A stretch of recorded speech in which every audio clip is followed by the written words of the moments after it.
Klára, chodila si na krúžky? Áno. Tak krúžky ma naučili byť tímovým hráčom a naučili ma si vybudovať väčší vzťah ku kresleniu. Na krúžky som chodila asi každý deň. Hlavne z toho čerpám teraz dospelosťou. Som spoznala strašne veľa kamošov a aj som vyhrala pár medailí a bolo to také strašne super. Mali sme výstavy obrázkov, kreslili sme pre rodičov. Tak krúžky mi dali hlavne veľa zážitkov a mohla som svoj talent rozvíjať ďalej. Na krúžku, keď som bola malá? No, v prvom rade zážitky. Kamošov.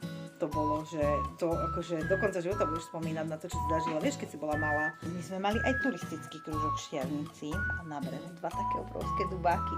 Ja si pamätám, ako som ich strašne chcela otrhnúť. A A strepala som sa do tej vody. Nie každá rodina je v situácii, kedy si môže dovoliť krúžok pre svoje dieťa. Niektoré deti sa musia vzdať svojich záľub, pretože rodinný rozpočet má iné priority. Spoločne to však môžeme zmeniť. Pomôžte 20 deťom zo sociálne slabšieho prostredia objaviť svoje schopnosti, nové priateľstvá a radosť z učenia. Darujte im školský rok plný zážitkov, na ktoré budú spomínať aj v dospelosti.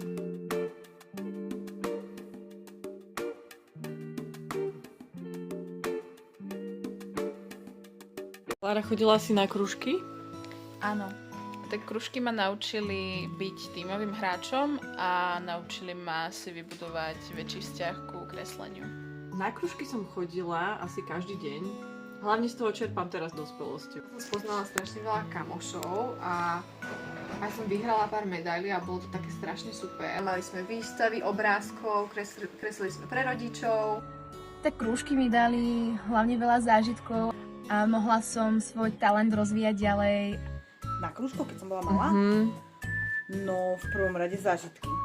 Kamošov. To bolo, že to akože do konca života budeš spomínať na to, čo si zažila. Vieš, keď si bola malá. My sme mali aj turistický krúžok v Štiavnici a na brehu 2 také obrovské dubáky.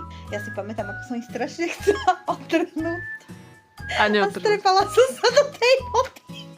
Nie každá rodina je v situácii, kedy si môže dovoliť krúžok pre svoje dieťa. Niektoré deti sa musia vzdať svojich záľub, pretože rodinný rozpočet má iné priority. Spoločne to však môžeme zmeniť. Pomôžte 20 deťom zo sociálne slabšieho prostredia objaviť svoje schopnosti, nové priateľstvá a radosť z učenia. Darujte im školský rok plný zážitkov, na ktoré budú spomínať aj v dospelosti.